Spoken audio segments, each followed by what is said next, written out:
今日は先日大豆の水煮を作って冷凍していたものを自然解凍したもので、寒天ゼリーを作ろうと思います。これは豆ごと一緒に使います。割とタンパク質が取れるので、それと煮汁もちょっと甘いので美味しく出来上がると思います。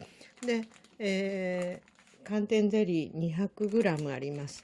で、これに、お水が 100cc ありますが、まず小鍋に 100cc の水を入れて、火にかけます。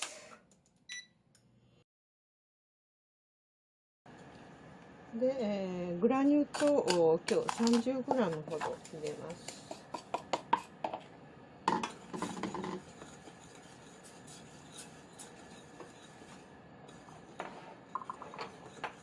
で、この中に、この寒天を 2g ほど入れて溶かします。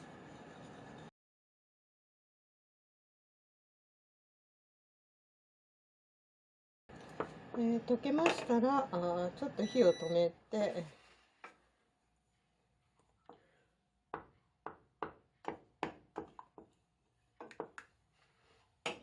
この中に大豆の溶かしたものを入れます。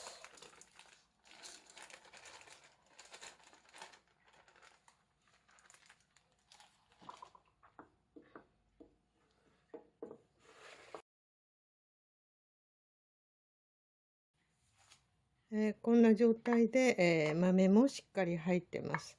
で、これを粗熱が取れたらプリンのカップとかに入れて、冷蔵庫で、冷やします。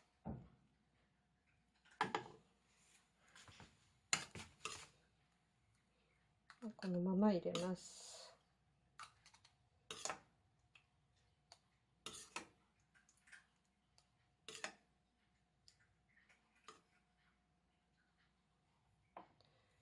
で、これで、冷やして冷蔵庫で、固めます。